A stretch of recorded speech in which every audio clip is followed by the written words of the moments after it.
Update muna nga tayo sa mundo ng basketball sa Gilas, Pilipinas. Ito nga breaking news, SBP. Naghahanap na ng mga bagong players ng Gilas, Pilipinas na maglalaro sa Batang Gilas, Pilipinas. At itong si Terence Romeo, sa tingin nyo, pwede pa kayang makuha ni Coach Tim Cone para sa Gilas? At another Gilas prospect na naman, Mala Kobe Bryant. Sino kaya ito? Ngunit bago tayo magpatuloy, pakipindot naman ang like, subscribe at ang notification bell para updated ka sa susunod kong i-upload.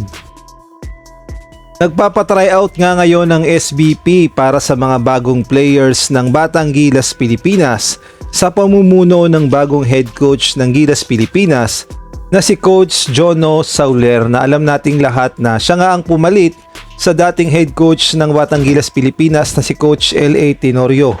At ayon nga sa report ay iikot ang SBP sa Luzon, Visayas at Mindanao, makahanap lamang ng mga batang future Gilas Pilipinas players, at ang kanilang hinahanap ay yung mga youth muna.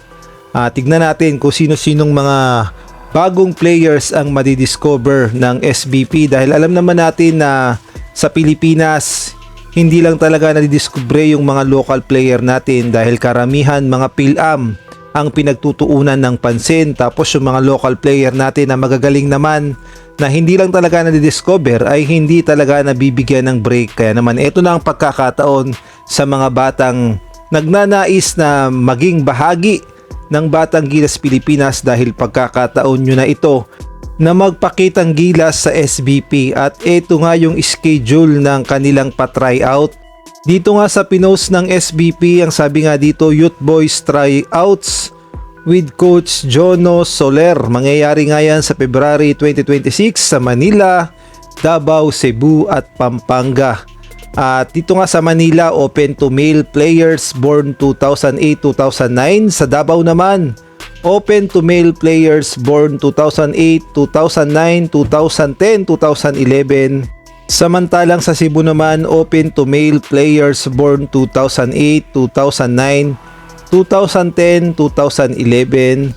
At gayon na rin dito sa Pampanga, open to male players born 2008, 2009, 2010, 2011. At abangan na lang natin ang final schedule sa February ng pa-tryout ng SBP.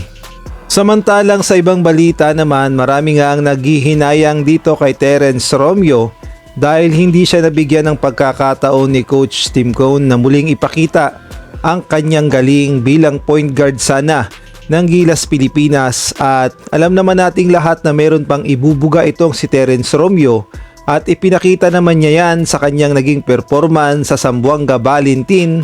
At talaga namang ipinakita ni Romeo na kayang-kaya niya pa at makikipagsabayan pa siya sa international stage pagdating sa basketball, dahil halos binuhat niya na ang Zamboanga Valentin. Kaya nga lang ay medyo kinapos sa overtime. Ngunit ganun pa man ay ipinakita ni Romeo na may ibubuga pa siya at kayang-kaya niya pang makipagsabayan. At sana nga ay mabigyan pa ng break ni Coach Tim Cone itong si Terence Romeo, dahil ito talaga ang kailangan ng Gilas, Pilipinas, yung mga ganitong kaplashi na point guard na hindi takot tumira at magaling at maasahan sa mga crucial na segundo o minuto. At talaga namang veterano na itong si Terence Romeo at marami nang napatunayan sa Gilas, Pilipinas kahit noon pa man.